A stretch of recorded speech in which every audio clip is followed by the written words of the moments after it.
Going to build another chess video here. Again, this is about improving chess. I'm a complete amateur. The idea is to send these videos to friends and let them help me improve. Have played tournaments, but nothing notable that anyone should follow the advice. So this is just kind of chess basics with the idea that masters that I know and people that I play with can actually help me get better with chess. So here he's attacking the knight. The knight is attacked twice, so we're going to defend the knight twice. The good thing about this is natural to the variation. We just keep protecting.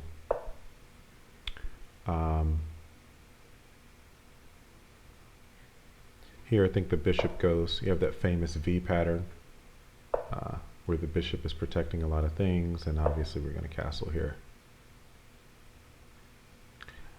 So my thinking here is to assess what my opponent is doing and then do something about it. We can obviously take with the pawn, or we could take with the bishop. I want to keep the bishop, so I'm going to take with the pawn. Taking with the pawn also opens up c3. So now we have knight c3 and ideally a stronger center.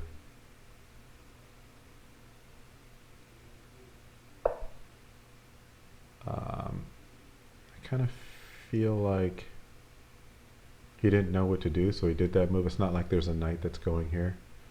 It feels like a bit of a waiting move. We're going to set up a possible attack in the future.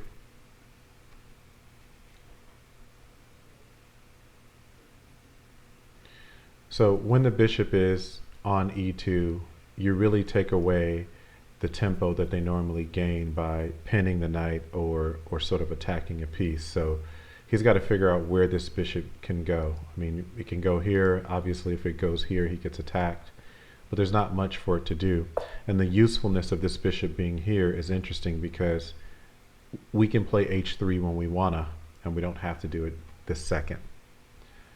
So again, he's the one that's got to think of moves. So my idea is to go here, but also to think of what is an active plan. At some point, if his knight moves, I want this square. So I'm just going to protect my center.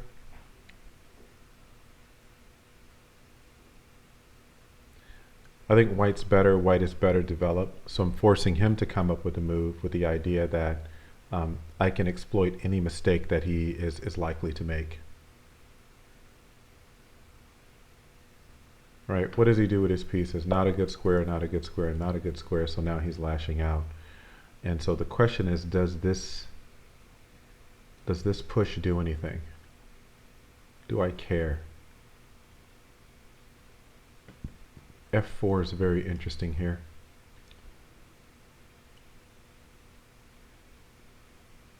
I gain more space and force him to weaken this pawn. So let's go F4. If he takes, I'll take with the rook, gaining a tempo. And then now you see the usefulness of this bishop pointing over here. Right? This came alive overnight. I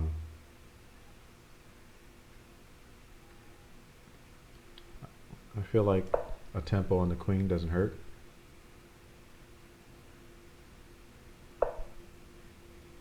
And then abracadabra. We now have a fork. The fact that he had nothing to do was really key. So I'm going to threaten the queen, protecting the bishop.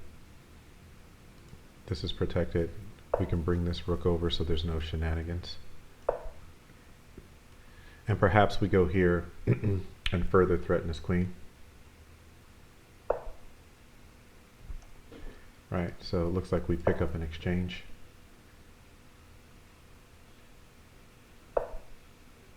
Or maybe even more. Let's see. Well, if we check, he blocks. Let's see what that check does. Right. So just blunder checking here. Might as well take that.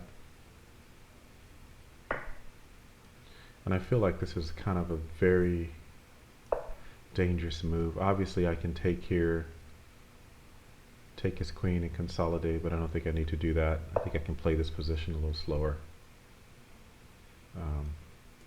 So nice little threat here with a tactic here to take this bishop.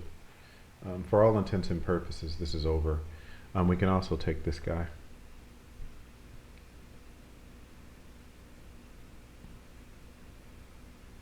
Right, rook takes, queen takes, queen takes. You can't take back with the pawn because this rook is bearing down.